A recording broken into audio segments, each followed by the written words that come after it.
A warm good afternoon to all the delegates who have logged in from India. A good morning to all our delegates from Europe and the US, and an evening to all our delegates from Asia Pac. My name is Kailash Shirodkar, and I welcome you to day 3 of the India Water Innovation Week. India Water Innovation Week was conceptualized as a platform that allows sharing of knowledge and of case study implementations from across the globe to the water and the waste professionals. And we have had a wonderful session over the first 2 days, and I'm sure we will have a similar session going forward. To kickstart for the day for today, I would like to welcome Freek Jan Frerish from the Netherlands Embassy. He's the Innovation Counselor. Over to you, Freek. Thank you, Kailash, for the kind introduction. Let me share my presentation. So good afternoon. It's a pleasure to be here with you all today for this session on smart and sustainable solutions. My name is Freek-Jan Frerichs, and I have had the honor to work in India in the field of science and technology and innovation for close to 10 years now, and help bring our countries closer together in partnerships addressing shared societal challenges. During my talk today, I will focus on our joint agenda with India and highlight key joint projects and focus on current and upcoming funding opportunities for partnerships in the field of water.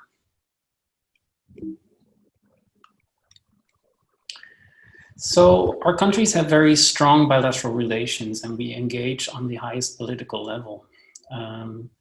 Especially when it comes to the areas of trade, investment, and innovation, there is a lot of progress made in the past few years. And last year, we celebrated an all-time high in our relations during the state visit to India and our partnership in the Technology Summit in October 2019.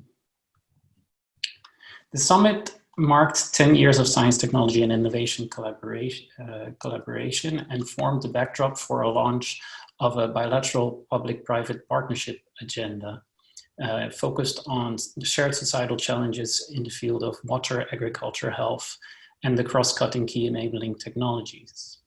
This partnership also comes with a commitment to a joint knowledge and innovation agenda, which makes available 30 million euros of bilateral funding for joint science, technology, and innovation initiatives over the next 5 years. And the topic of smart, sustainable solutions for shared challenges in water is one of the key focus areas in this investment agenda. If we take the efforts in India to clean up its rivers and the urban water challenges it's faced in its rapidly growing cities as an example, it's clear that Indo-Dutch partnerships make innate sense. The Netherlands is renowned for its strengths in the field of water, and India is known as a powerhouse in IT and for its skills in the field of engineering. And by bringing together the best scientific and entrepreneurial minds in these fields, we can co-create affordable solutions and scalable solutions to the challenges we face, and together also help opening up new markets. On Monday, our water envoy already presented an inspiring project focused on water as leverage for resilient cities, focused on the water challenges faced by Chennai. So I'll focus on several of the other main projects that we're currently partnering on with India. Probably one of our most famous and definitely one of our flagship science, technology, and innovation projects, the Lotus HR project and the Water Lab at the Barapula Drain in New Delhi is one of these exciting initiatives that are bringing our countries closer together. They focus on a holistic management approach for the recovery of water, energy, and nutrients from urban wastewater, and create an affordable and scalable solutions for the cleanup of the country's major drains.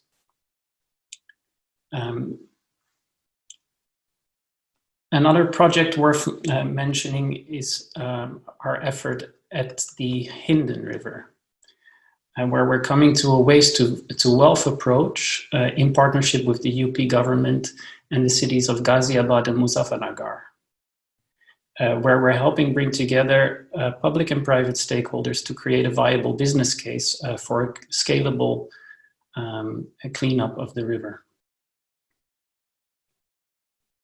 We are also partnering with the Kanpur leather cluster, where we're working together in a public-private partnership setting to help the leather tannery sector adopt eco-friendly technologies and protect the environment and livelihoods of the communities involved in the leather tannery process.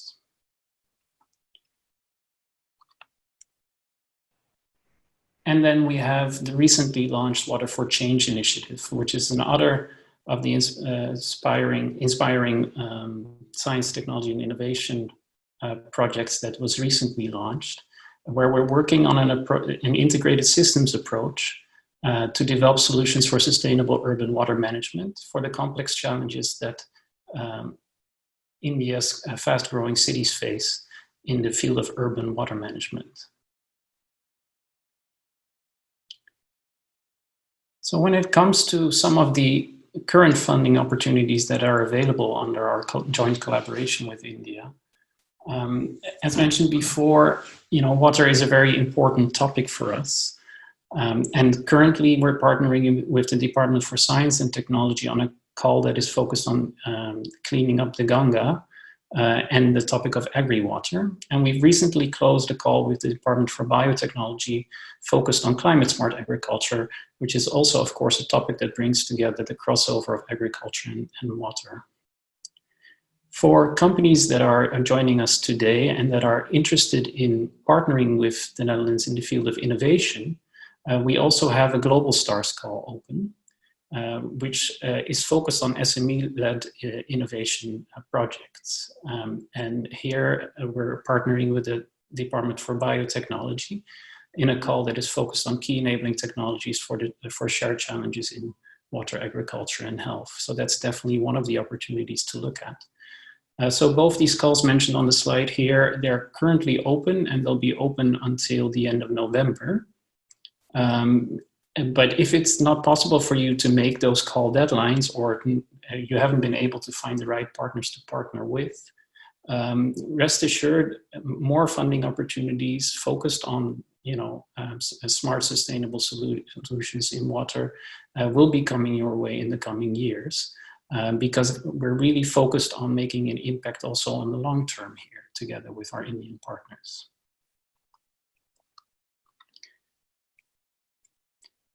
There will be many more opportunities to engage on this topic together. And our session today has many inspiring speakers who will highlight innovative approaches and solutions. So I look forward to the ideas that this session will spark for new collaboration opportunities between India and the Netherlands. And I'm happy to share that we will follow up on these opportunities in a targeted innovation mission starting at some point at the end of this year and early 2021.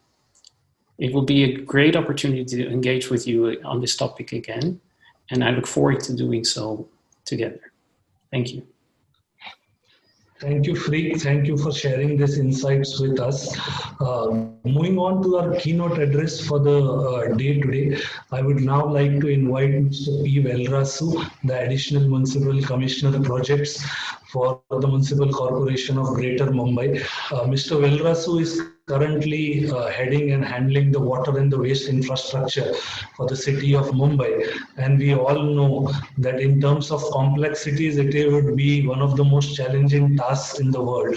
So over to you, Mr. Velrasu, for your keynote address, sir. Yeah. Thank you, Mr. Shilrotkar. Good evening to all of you. I am looking after the water supply sector in the Greater Mumbai Municipal Corporation. Today's theme is smart and sustainable solutions. It's a smart topic indeed to talk about smart and sustainable solutions. So what I am going to speak is basically the corporation's perspective, the municipal corporation's perspective. What are the things we are doing in the municipal corporation, and what are the future plans we have because I think from the audience side, a lot of industry people must also be there. So they will also get an idea about the plan of municipal corporation for the near future. First thing is, the corporation is taking note of the global climate change. That is a primary thing. Currently, our water supply sources, they are all water supply dams located away from the city of Mumbai. Some small dams are located within the city itself. But of late, we feel, considering the climate trends in the last 4 to 5 years, we are of the opinion we should have a diversified portfolio even among the sources. For example, this year we imposed water cut even in the month of July because we thought water won't be sufficient. But the extreme events of late, they are becoming very common. So within 1 week, all our dams got filled. So these are the extreme events and the extreme situations. So we feel we have to prove ourselves from this climate change. So I think any corporation, any local authority should have a plan B also, plan C also. For example, I've been to Brisbane. Other than the local dam, which is a Vivanhoe Dam, I saw they have a recycle and reuse plant also, which supplies to the water supply plant. Apart from that, they have desalination plant also, which is augmenting in terms of extreme drought. So that type of water security plan, it should be in place for any local body. Keeping that in my mind, so we are planning to create some new sources. This is the opportunity. We are planning to create 2 new dams. One is the Gargai Dam, which is in the immediate future. Already plans are underway to create that dam and bring the water to the Mumbai city. And we have another dam plan. We are going to construct another dam, that is Pinjal and Daman Ganga, but that is in the not in the immediate future, maybe after 4 years, 5 years down the line. That is a futuristic plan. And our plans are to construct the tunnels and bring the water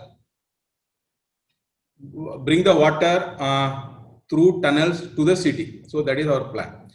Second thing is, we are focusing now, we are thinking loudly about recycling and reuse. So far, because our corporation is located in a heavy rainfall area, which is called the Konkan belt, we get very high rainfall, but still we want to recycle and reuse the water. Our corporation has come up with 7 large wastewater treatment plants project, which are live actually now. So we are expecting around 2,000 million liters of water getting treated from the sewerage plants.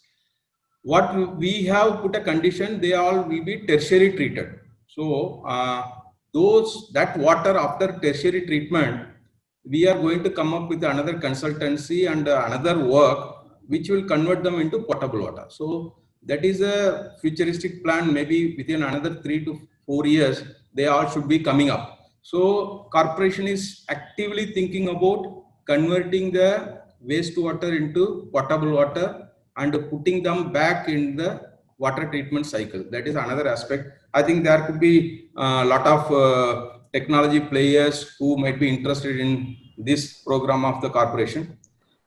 Corporation is also exploring setting up of a desalination plant for Mumbai. Like I earlier said, we want to diversify our source of water.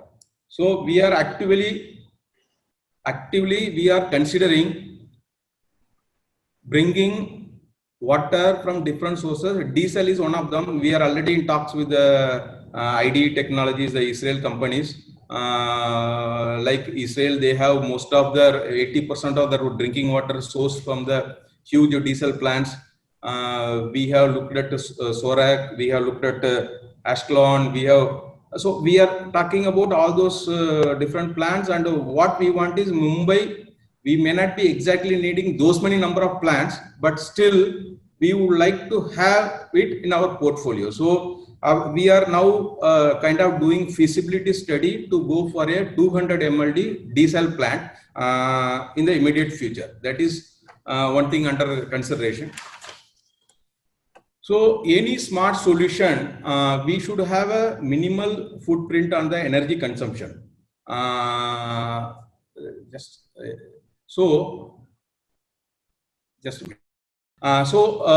We want to have minimal energy and we want to create our own energy. So the MCGM, the Mumbai Corporation, we are also actively considering putting floating solar panels and creating energy out of those solar panels. We own and operate 3 large dams. So we are also going to create about 50 megawatts of energy from the floating solar panels. That tender will come up in this year, the immediate 2-3 months, that tender will be floated. And also we are planning to create hydro electricity from our dams, that is another 25 megawatts of energy production. So the idea is to create our own energy and to create more of non-conventional energy. That is the idea. So, and we are doing regularly the energy audit of all our water supply pumps and electronic equipments. But I feel still we can use modern technologies in that sphere. So there is a consultant working on that. Once that is finalized, we will go to the market looking for those modern solutions. We also do water auditing and water accounting, because a smart solution has to know what is the input and what is the output. Unfortunately, this is a situation most of the urban local bodies or local governments, the water usage is very huge and most of them become non-revenue water and they are not accounted for. So the water meters and other things, they are easy to install from the source till the water treatment plants or maybe the master balancing tanks till the transmission line. That till that point it is easy to do the water auditing, where the loss is also very less. But most of the loss happens once the water leaves the WTPs and gets into the distribution system. So the major loss happens there. What I see is, in spite of so much discussion happening, the water audit and water accounting from the treatment point to the end consumer, that is not done very systematically for the urban local bodies. So maybe the industry sector or commercial sector, they would have done it very effectively end to end. But in the urban settings, the water accounting and water audit is not effectively done among the distribution systems. I think there is lots of potential to for the market to act on it and bring in more efficiencies. For example, Mumbai, every day we supply 3,800 million liters of water. Our non-revenue water is 38%. So 38% is a huge number. In Israel, it is 8%, close to 8%. In other European countries, it could be close to 15%, 16%. But 38% is a huge number. So if I can reduce that 38% to 28%, then I need not construct a new dam, which I told about. That the cost of that new dam is about $1 billion US. So if I can bring in these efficiencies, if I can reduce my NRW by 10% by using technology, I won't talk about much what are the latest technology, because I see there are a lot of presentations focusing on this technological monitoring in the further speeches. So the idea is, if I can bring in those efficiencies, actually it helps to better the footprint, because I need not create new green projects, I need not create new dams. At the same time, the efficiencies are improved. I think that is where the market has a bigger role to play, the efficiency, increasing the efficiencies by better accounting and auditing. But that is easier said than done, for the simple reason there are 2-3 reasons why that is not happening, at least in India. it brings me to the pricing policy. So the efficiencies can come out only when there is an economic incentive attached to it. Our pricing, our water pricing is done for the industries. It is supplied at 50 rupees per kiloliter, which is very high, which is reasonably high. So if you see the industries in Maharashtra, they are fairly efficient in usage of water. Even the commercial establishment, if you see, they are fairly efficient in usage of water. But if you see the residential sector, which consume my 80% of my water, there the water charger rates are about 3 to 5 rupees per kiloliter. In Israel, 10 years back, it was close to $10 per kiloliter. So we are talking about a 1:100 times variation for the same quality water supplied in urban systems here. So if I am going to supply 5 rupees a kiloliter, I don't have much incentive to invest and create more efficiencies, because the revenue flow which I am going to get out of this drinking water supply, that doesn't justify the adoption of all this modern technology. That's why if you see most of the urban local bodies, because the pricing points are so low, the adoption for technologies, the incentive for adoption of new technologies, that is less. Even if some places they adopted, that is adopted not for the purpose of efficiency, that is maybe for the purpose of purchasing some meters, water meters, and most of the places they would have become defunct. They would not have worked very satisfactory. So I think the problem here is, if you want to bring in more efficiencies in the drinking water supply sector, the pricing is the perfect place to start with. The pricing has to be proper. The pricing has to reflect the real cost of supply of water. What we do is we always calculate the subsidized cost of water, which is 3 to 5 rupees.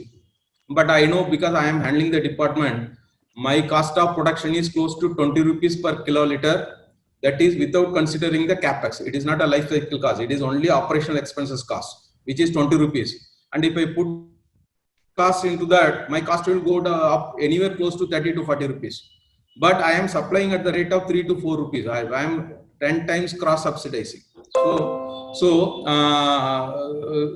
that is a slow killer for adoption of technologies. So now we have to see why this is happening, because the pricing and other things, these are not purely the administrative decisions. There is a lot of political economy involved in that. When I talk 38% non-revenue water, this 38% non-revenue water it is not that we don't know, it is not that the administration doesn't know how to plug it. It is basically political economy. It is some portion is really actual loss which is not noticed by the administration, but much portion of it is basically in the matrix of political economy. So there is incentive to plug them is very less. So there's those kind of problems. Now, if in this scenario, if we do the cost benefit analysis in the drinking water supply sector, even the corporation like Greater Mumbai, we house about 13 million population. We have one of the oldest water supply systems in Asia. It is almost 140 years old. But still, if you see our investment in this sector as a innovation and modern technology aspects, it is close to not more than 200 to 300 crores per year. But if you do the correct pricing and if you look for proper technology solutions, I see there could be n number of places where the technology can play a role. For example, your leakage detection, your monitoring, your centralized control rooms, your smart meters, your automatic dissemination of data to the control room, the automatic billing, the meter reading, then the gas-based leakage detection. You can point out n number of technologies which can be adopted in the local bodies, corporations, which we currently don't do because the price we charge to the customers doesn't justify adoption of these technologies. I think there has to be a whole change in the mindset, the way we look at the water sector, especially from the government side also, from the public side also, from the political side also. And the moment we correct these prices, I think the huge market will be open for the players to come in and bring in more efficiencies. I think with these words, I think Mumbai Corporation will have large projects coming up in the coming 3 to 4 years, including some dam projects and waste to recycle, desalination projects and tunnel projects. There are many opportunities available, and all those opportunities will be available in our website. With these words, I thank Mr. Shirodkar and the Smart Water and Waste World magazine for giving this opportunity, and I conclude my speech. Thank you.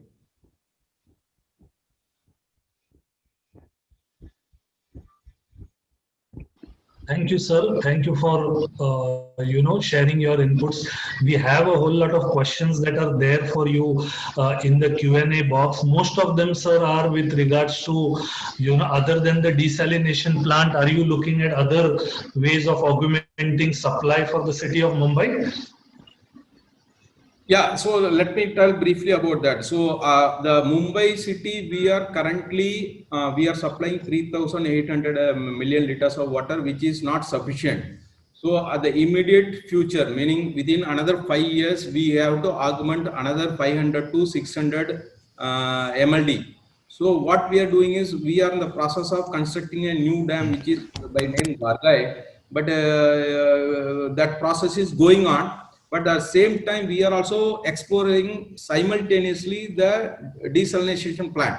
So that option also we are exploring. We are going to go for a feasibility study immediately. We are already in discussion with some companies from Israel. So we are looking at the dam project as well as the desalination project within these 4 years. After 4 years, as I said earlier, we are going to construct 7 sewage treatment plants, wastewater treatment plants equaling about 200 million liters in 7 different locations. These plants will come up within another 4 to 5 years. The treated water will be of tertiary treatment there. So there we want to add further units, ultrafiltration, UV, then RO, all those units will be added there, and that water will be converted into potable water quality. So that project will come up after 4 to 5 years down the line. But within 4 years, we have 2 options before us. We are exploring 2 options. We are going forward with 2 options. One is the dam project, another is the desal project. These are the 2 projects which we are looking at immediately. Yeah, thank you. Thank you, sir, and thank you for taking time out of your busy schedule and doing the keynote for us. So thank you very much. Thank you. Best wishes. We would now like to move to our next speaker, Professor Vijay Raghavan. Sir, it is a pleasure to have us here. Professor Vijay Raghavan is the principal scientific advisor to the government of India, and he starts with primarily driving innovation and science and technology, for which India is known as a powerhouse. So, Professor Raghavan, without wasting too much time, I would ask you to please deliver your special address, sir. Thank you very much to you and Mr. Shirodkar and all our colleagues at the Smart Water and Waste World. It's a great honor to be here today. My apologies for coming in a little late, but I did have an opportunity to listen because of that to Mr. Vedarasu's very thorough and comprehensive talk. Kudos to him and his approach in handling the complexities of a large metropolitan city, and there's much to learn from that. Thank you. I would like to bring a very brief perspective, much smaller than the scale of what is happening in some sense, but at the same time, larger in the sense that it's countrywide. So before I start that, I would like to say that, fundamentally, there is a major issue in handling water and waste in today's world. And that comes from a very simple economic perspective which humanity has adopted over several decades. And that perspective is a simple one, which is postponing the costs tomorrow to what should be paid for today as far as matters of the environment and biodiversity goes. Once we start doing that, we get cheap products today, but they become extremely expensive in the long term, and we end up having future generations paying for the damage which current generations caused. This has been the history of industrial growth over the last several decades, and measures are now being taken to reverse that, to stop that. Now, to move back and handle waste in a manner so that water can be treated, waste can be treated, and so that we go to a situation where we effectively have zero waste, requires the input of energy. In other words, it costs money and it doesn't come for free. But remember, when we invest in this, we are paying for cost of the benefit of future generations and ours in terms of health and so on. So this is very important. So the Principal Scientific Advisor's Office has therefore had as one of the major missions of the Prime Minister's Science, Technology and Innovation Advisory Council has got a waste to wealth mission. That waste to wealth mission is a comprehensive one which looks at water, municipal solid waste, other areas of waste, including air pollution, and works with different ministries, the Jal Shakti ministry and other ministries, so that we have a situation where we can address the waste issue. Now, this partnership which we embark on has a history. The leaders of that waste to wealth mission now were also started in terms of our international collaboration. I noticed today that we have Netherlands as a major collaborator.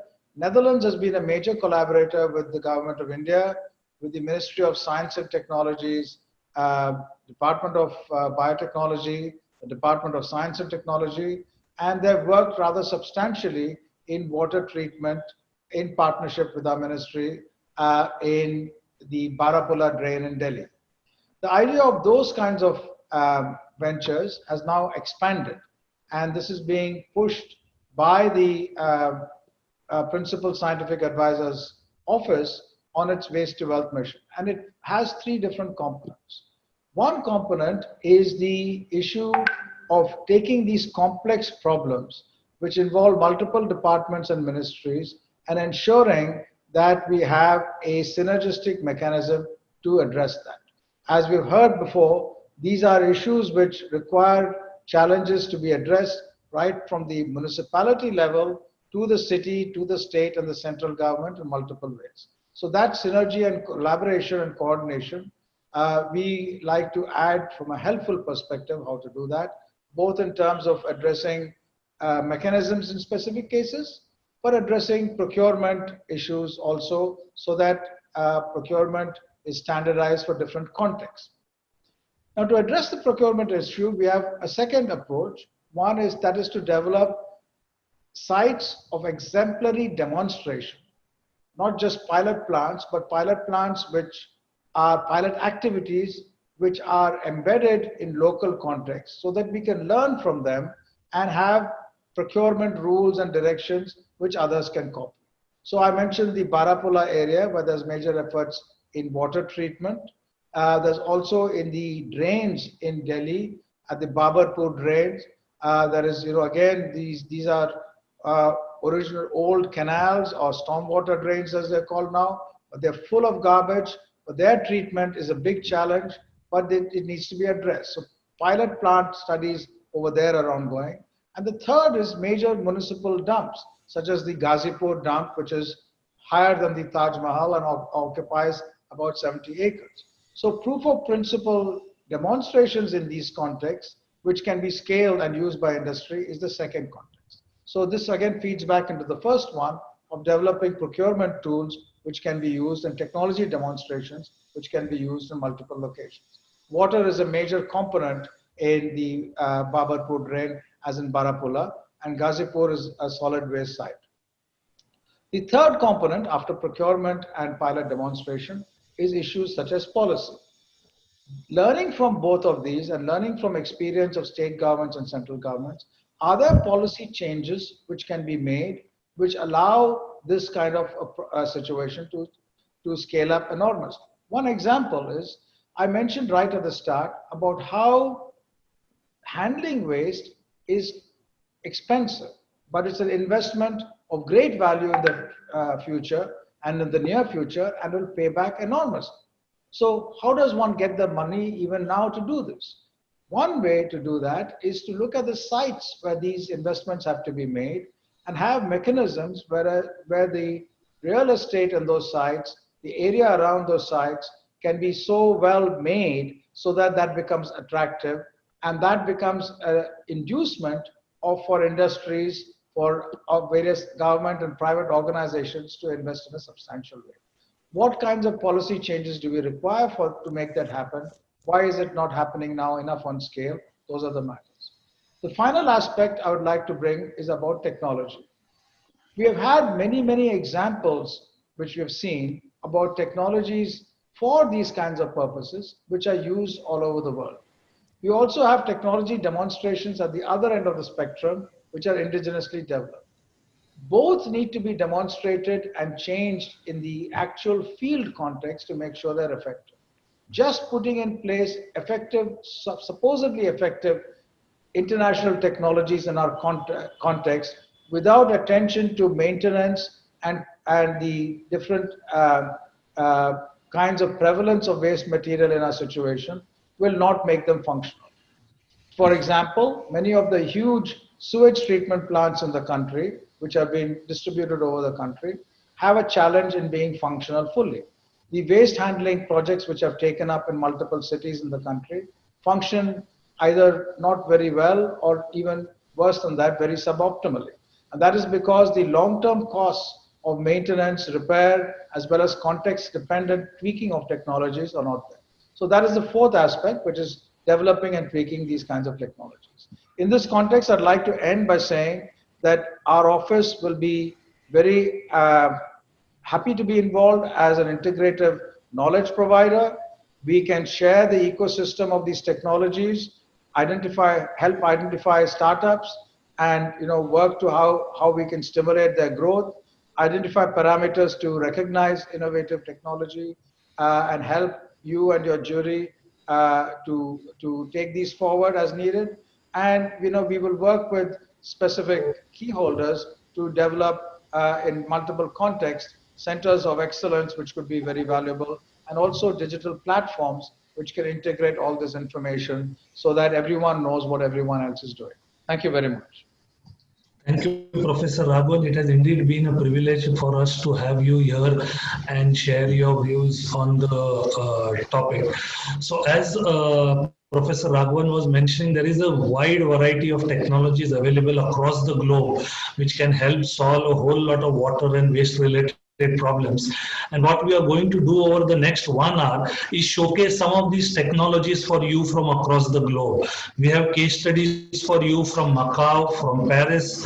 We have case studies for you from South Africa, Israel, Palestine, and I hope that there is a lot to learn from the innovative use of technologies in solving problems in all these cities. So to quickly move to our first presentation of the day, I would now like to invite Mr. Nicholas Bokov, the COO for Suez in India, and he's going to talk about the digitalization of operations at the Macau Water and the smart city Dijon in France. Over to you, Nicholas. Thank you. To put the presentation on slide, please. Over to you, Nicholas. Please. Okay, thank you. Thank you very much. I hope you can hear me well. Very pleased to be with you this evening. Can we request you to put your video on, please? So that yeah, sure. Very pleased to be with you this afternoon to present the experience, first experience of Macau water. So next slide, please. As you probably know, Macau is a quite small city compared to Indian cities. However, it's extremely dense. It's the most dense city in the world. And the other specificity of Macau is that although it has 700,000 inhabitants, every year there will be more than 30 million of tourists to visit the casinos, which is the main target for tourists. So you can see also the main figures of the Macau water supply company, which is managed by under joint venture of Suez and NWS since 1985. So how did Macau Water come to implementing digital operations, and how did they proceed? So the first thought was, maybe can you go to the next slide, please? First thought was, what does it mean exactly to do digital operations, or in other words, to be smart? So they thought that there is a difference between automation and smart. Automation being linked to the SCADA, basically, and is based on some program, some logic that is automated and that will facilitate the assets to be run. So the benefit is to simplify the operation. The smart, on top of that, is based on the analytics of data and will help the management to take right decisions being in favor of the service, the quality of service, and therefore a benefit to the customer. So that's the main difference between automation and smart. And it's also a way to say that the SCADA alone cannot be smart. You need another layer of data analytics and data processing to become smart. So one of the prerequisites to become smart in this logic was to give consistency to the data. And in order to do so, all the information systems need to be integrated. So it means there must be a data model, there must be a definition of interfaces, and as you can see on this picture, in a water utility like Macau Water, there are many different information systems which need to be linked together in a systematic way and efficient way. So that was the first step. Then once this was done, different kinds of benefits. Mainly for operations, for plant operation, network operations, and service to customers. So if we look into smart operations on the next slide, it's summarized on one slide, but actually it could be, we could spend hours to explain that. So the outcome of smart operations is, of course, a central control of operations, so a central control room, so that's a visible part. But the information that is made available in the central control room is data analytics. And some examples are here. So for instance, instead of receiving all the alarms all the time, the alarms are pre-processed, pre-analyzed based on the past events, the past resolution of alarms, so that the operator will see only the most important, the most relevant alarms to be addressed immediately. Another aspect is chemical dosing for water treatment. So the chemical dosing is adjusted on real time, not only based on the quality of water that is incoming, but also on the history of the quality of water, so that quality change can be anticipated. There is a preventive maintenance system, and also this energy optimization, real-time energy optimization that is made because the energy cost is very high, of course, especially there. And so there is a real-time adjustment of which pump, which treatment plant has to be run at which time of the day to optimize energy consumption. And on the table, on the chart here, you can see actually the online cost of water production. So it's online real-time cost of water production. So next slide, we move to the network. So how in Macau, we made the network smart is by using the interface, the hypervision called Aqua Advanced, which is a Suez in-house solution. And the main functions of this platform is to have a map display of the network and the main informations and the main events that are happening on this network. So and there is a real-time hydraulic function and smart event detection function. We are going to see that on the next slide. So the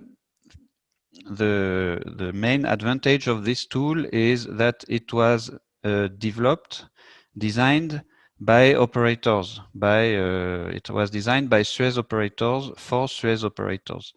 So it's a product that it's a solution that is matching exactly the need of a good network operator. So here you see, for instance, the thematic map from the real-time hydraulic modeling, where you can see in which area, where does the water come from which treatment plant you have the majority of water in this area. And there are many other functionalities that can be seen through that, the pressure, the flow, etc., everything that is listed here.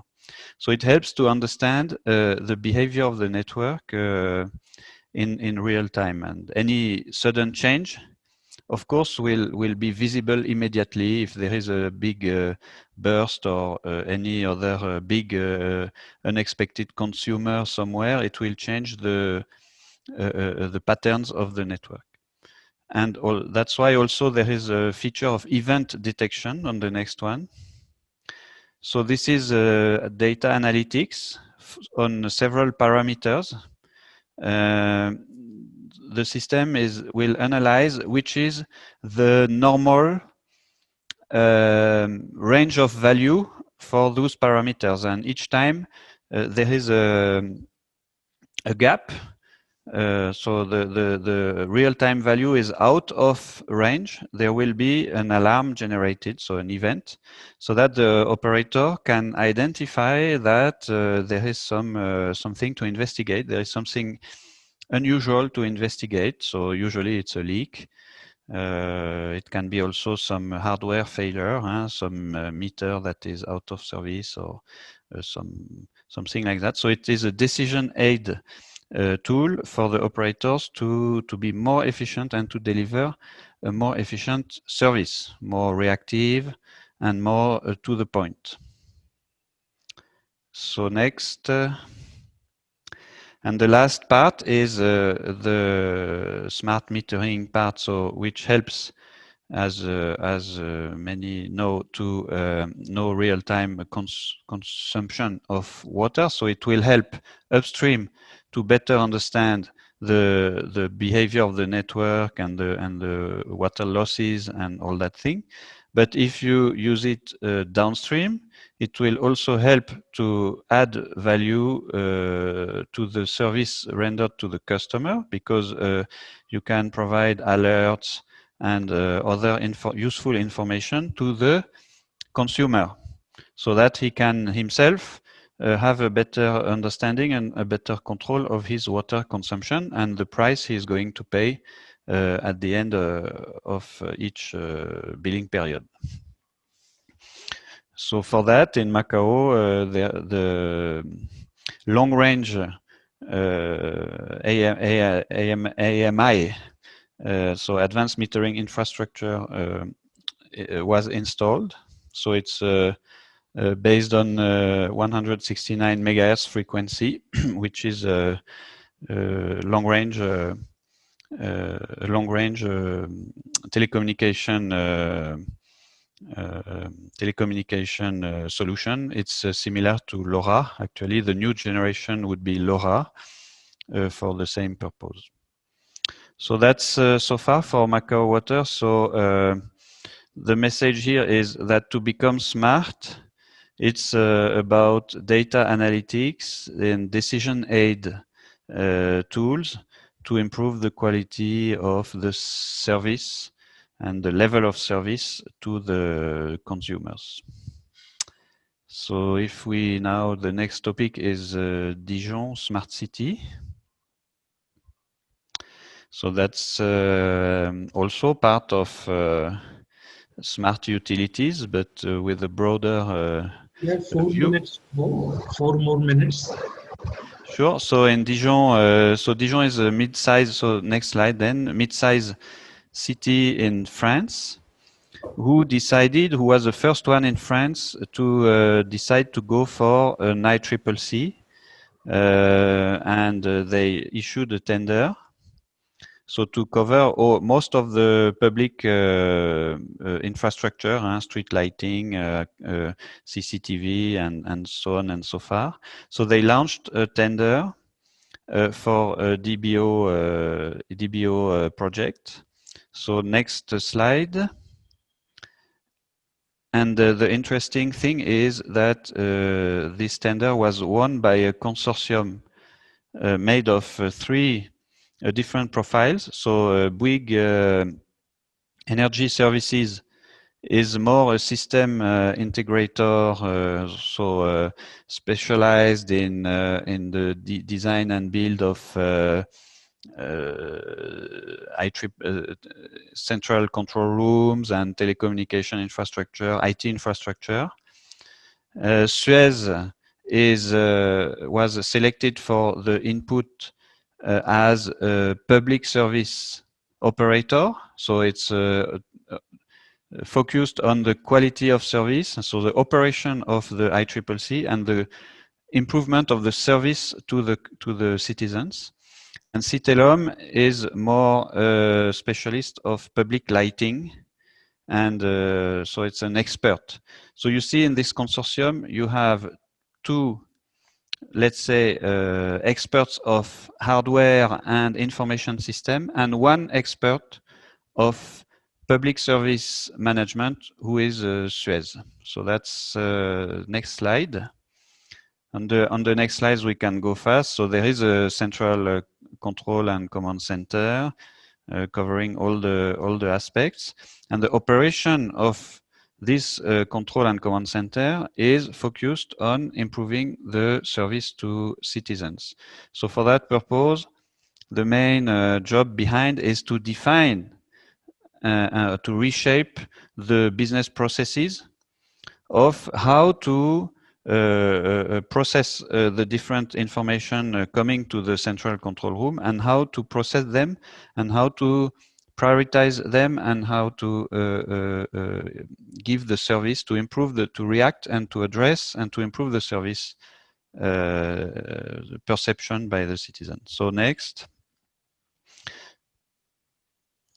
Yeah, so here you have some key figures again, and the next one, please, since we don't have too much time. So here I mentioned the main benefits to the citizens is that they get real-time information on what's happening, so they can they can also file complaints or file requests, and they can get follow-up of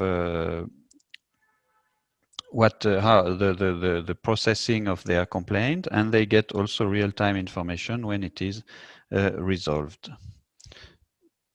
Next one. So the benefits for the city is that they are saving money because they have less infrastructure to manage every different service, public service. So they have one single control room instead of 6. They are not working in silos anymore. They have one operator only who is committed to a service level, for instance, having a response time lower than 1 hour. So overall, they are able to save money and to improve the quality of life of the citizens.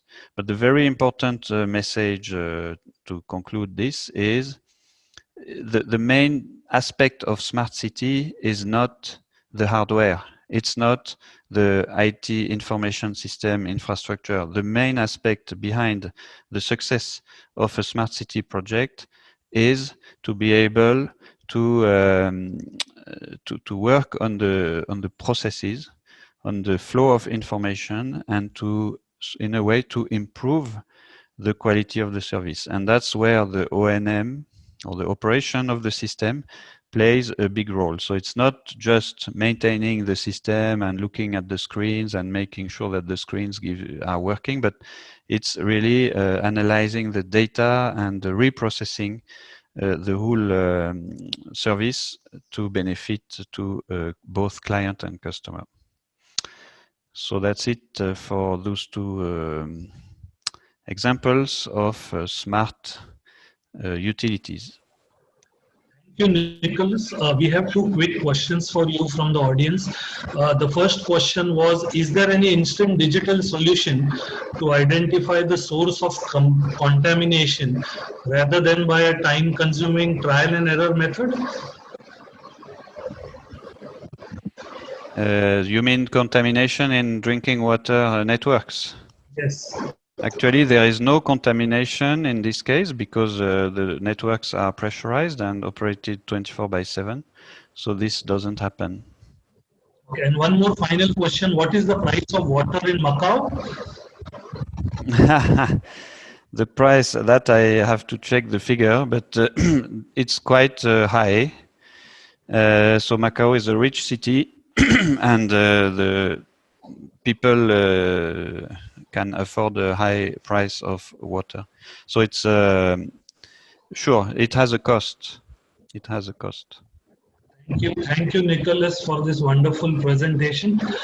Moving on to our next presentation, I would now like to invite Ms. Ina Vertomils, scientific researcher for water infrastructure at KWR Water Research, and she is joined by her colleague Carol Van Larhoven, also from KWR Water Research.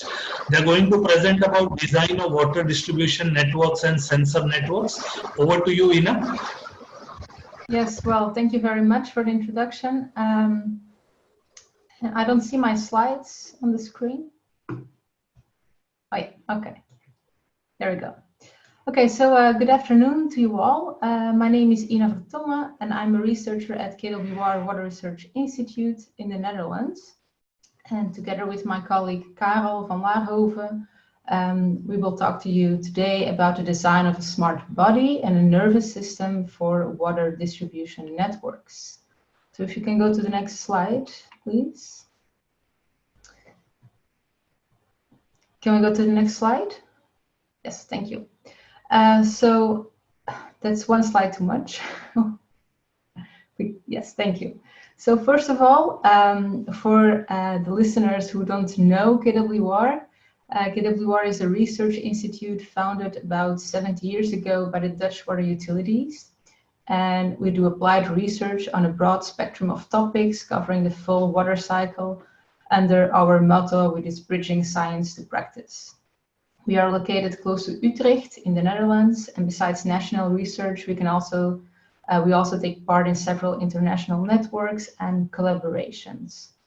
If you can go to the next slide. And today we want to discuss our view on water distribution networks. We will present 2 case studies to illustrate our approach and then draw some conclusions. So you can go to the next slide. So, what is our view on water distribution networks? Well, what we actually see is that these type of networks have grown organically in the past, and in order to satisfy an increasing demand for water. This has often led to a sort of patchwork that functions well, but might be suboptimal if we look at it as a whole. So now the concept of smart networks has been gaining interest lately, and we believe that the design of a smart network requires this holistic approach, which tackles both the design of a smart body, which is the infrastructure of the network, and a smart nervous system, which is the measurement or the sensor part in the network. And a smart water distribution network is in this case an optimally sized network, which is equipped with sensors.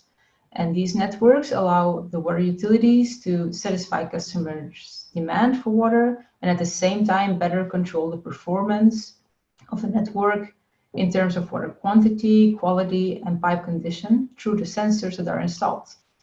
So adding these sensors to a network can be considered as adding a nervous system to the body of the network. However, the design of a network's body and nervous system is a challenging task. It involves large and complex network models and multiple constraints and objectives.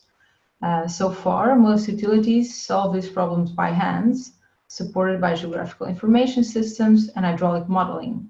And this is quite a time-consuming process, which leads to one single feasible solution that might fulfill many of the constraints, but might still be far from the optimum. And this is where, if you can go to the next slide, this is where numerical optimization techniques can play a significant role. So these techniques offer an efficient and also automatic way of exploring a wide range of solutions and finding the best available options for a given problem. And so for this reason, KWR developed a generic software platform for the optimization of drinking water distribution networks called Gondwana. Gondwana has been built around EPANet for the hydraulic simulations and uses modified genetic algorithms as the optimization method of choice. Now, if you can go to the next slide. So until now, we have applied Gondwana to different types of problems. For instance, the network design and rehabilitation timelines, the design of district metered areas, and pressure and water quality sensor locations. If you can click once. Yeah, so you can see that the 2 first examples are more concern more the body of the network, and the 3 last examples consider the nervous system of the network. So now we want to talk a bit more about 2 of these. If you can click once, namely network sizing and sectioning of a network into DMAs. Next slide, please. So regarding the design of the body or infrastructure of the network, the question we want to answer is, what are the optimal pipe diameters for my network? And what we actually want is the network to be as lean as possible, because this lowers costs, but also improves water quality. But at the same time, the network has to satisfy demands and pressure requirements. It also has to satisfy reliability of supply. So in case an element fails in the network still needs to provide enough water in the remaining parts. And of course, it has to be robust to changes in demand or other changes that might happen in the future. If you can go to the next slide, please. So we applied Gondwana to solve this problem. And here we have the results we achieved for a Dutch city. And on the left, we see the new optimized pipe diameters for this city that minimize the costs while satisfying all hydraulic performance constraints. The pipe diameters are given with the different colors in the picture. And on the right, we see the actual difference between the network that is now in the ground and the optimized network that we made with Gondwana. So blue pipes are pipes that are decreased, and the red pipes are pipes that needs to be increased. And what we can actually see, for maybe there are some network modelers among us today, is that we have a central part or central infrastructure that is a bit bigger, and then the remaining branches of the network are all decreased. If you can go to the next slide. At the same time, we can have a look at one of the performance indicators for this network, which is the desired pressure. And we can see on the right, the current network has substandard pressures on several nodes. The pressure is significantly lower than desired by the utility. Sometimes it's even 10 meters below the threshold. This is, of course, during peak hour, not during a normal day. And on the left, we see the substandard pressures of the optimized solution. And as you can see, there are only a few nodes where the desired pressure is not met, and the difference is quite small. So the maximum is 2 meters below the desired values. So with Gondwana, we were able to design a leaner network, while at the same time improving hydraulic performance. So next slide. Next slide, please.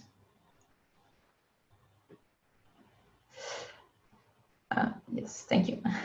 So besides the improved performance, this approach also helps for the utilities to understand the trade-off between costs and performance, and between different performance indicators themselves, for instance, pressure versus water quality aspects.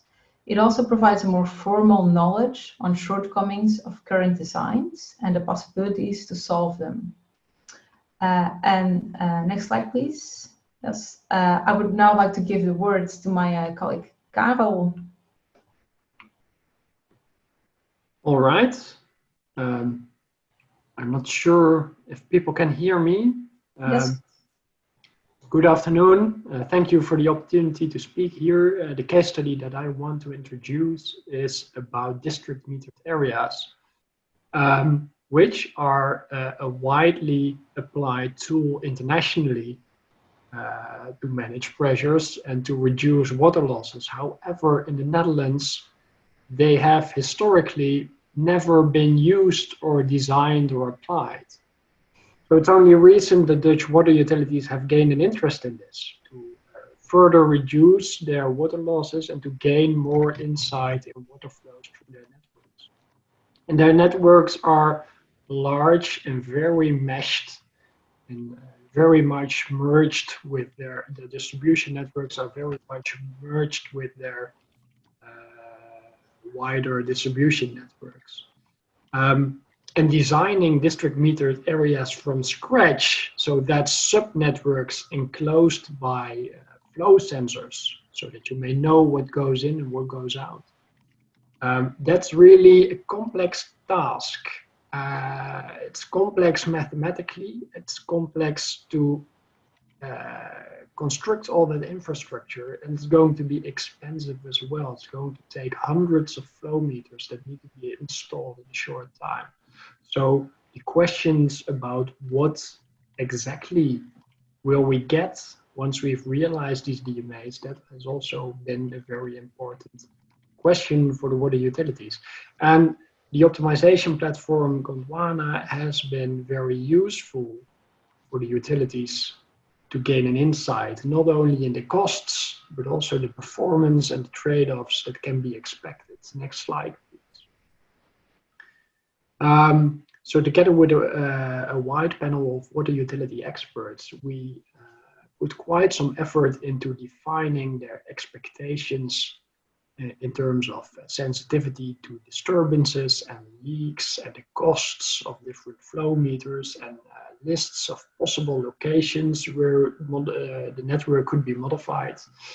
That really had to be determined together with a panel of experts from the water utility Dunea. And we did that for the city of The Hague in the Netherlands, which has 500,000 inhabitants. So what you see here is the starting point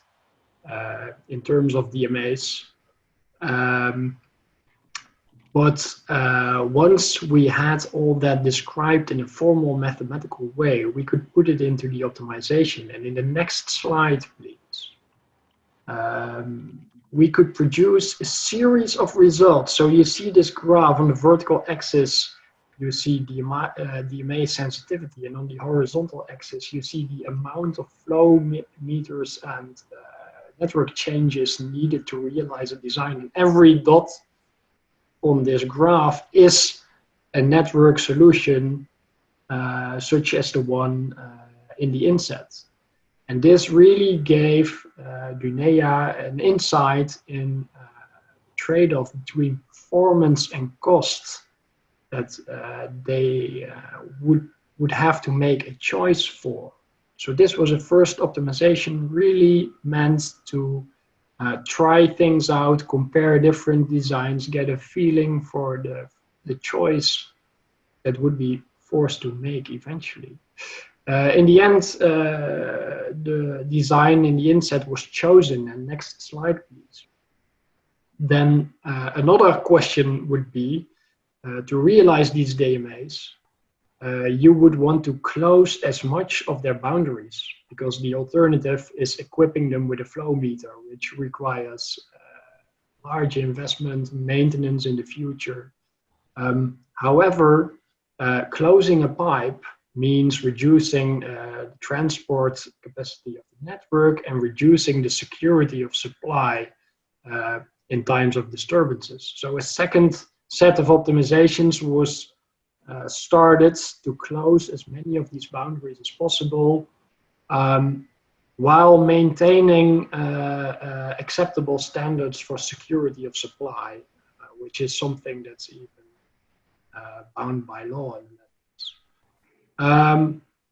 In the end, and this is also part of the impact, so next slide please, Dunea was able to realize twice as much DMAs with 20% less sensors as they initially expected. So from a technical standpoint, that was a great result. However, what was also very valuable turned out was that these experts, by going through this optimization process, had to really think about their expectations of this sensor network and their expectations of the performances afterwards. And their expectations changed quite a lot during the project. So they really got a higher understanding of the project they were trying to realize. But in the end, they had that bigger understanding, but also quite a useful blueprint, which they are now putting into the network and in the underground. So next slide, please. To conclude, I think the previous speaker, Nicholas, had a great point that there is more needed than just infrastructure when it comes to creating smart water networks. However, the infrastructure is needed, and there's two aspects to that. You can make your network smart not only through adding more sensors, but it's also important to consider making the overall design smarter. And both are complex tasks that mathematical optimization methods can really help with. So I hope we've shown you that as well. And to successfully execute these optimization calculations, it's essential to work closely together with a wide panel of experts of drinking water utilities, because it's their knowledge and their expectations that have to be translated into formal mathematical descriptions.